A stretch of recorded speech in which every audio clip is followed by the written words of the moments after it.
Hello, today we have Kimura drink from Japan. It's a Mount Fuji soda. And I think that actually means that the water used to make this soda was collected from the bottom of Mount Fuji. So that's pretty cool. So I guess it has like extra minerals in it. It's the most beautiful bottle ever. And it's the prettiest blue, pastel blue color. I don't know if you can see it.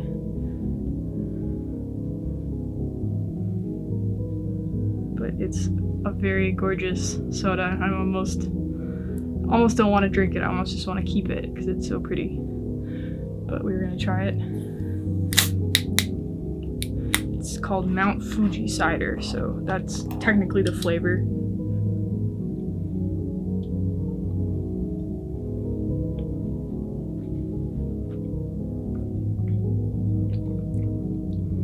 It's really cool. It's not actually that sweet, but you definitely taste like a mineral kind of water, a mineral water taste to it.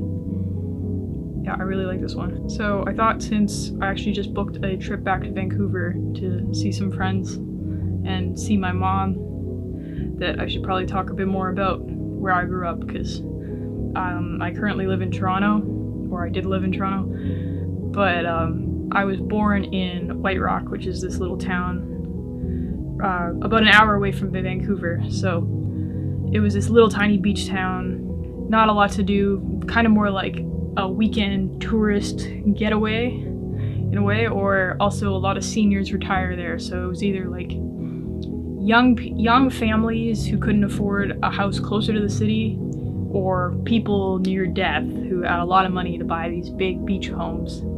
And that was kind of it. So as far as activities for teenagers, there's very few. However, it was just a beautiful place, and we did have the beach, and we had a lot of forests and parks. So we spent a lot of time outside, a lot of time walking around the town. It had these very, very steep hills.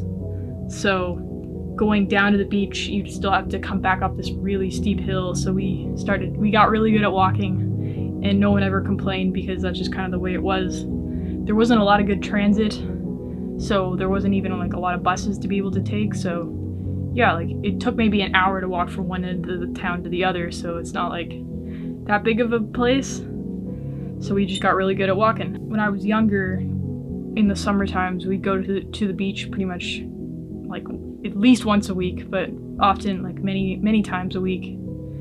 And it wasn't like a beach where the ocean was just right there and you had a little bit of sand and then the ocean would always come in. It was a tide beach, so the water would go from really close to the shore all the way up to like a kilometer out into the ocean. So that whole section would just be sand and tide pools. So it was a lot of fun as a kid to just like explore this huge mass of sand, like bigger than any field you've ever seen, of just sand and little pools of water. And there'd be like fish that would get collected in there, like little tiny tadpole fish that you could go catch. We'd go skimboarding, a lot of things like that.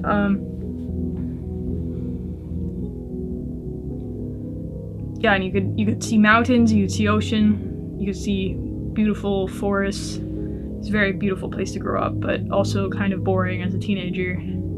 But now that I don't live near a huge mass of water like that, you kind of miss it, and you realize that at least that was this like central place that you and your friends could meet up at. You could just always go to the beach, and that was somewhere to go. I don't think there's anything like that around where I live now. It's just suburbia, and it's a lot harder to walk because everything is so much further apart. I only got like 3 hours of sleep last night, so I'm gonna keep this one very short. All right, thank you.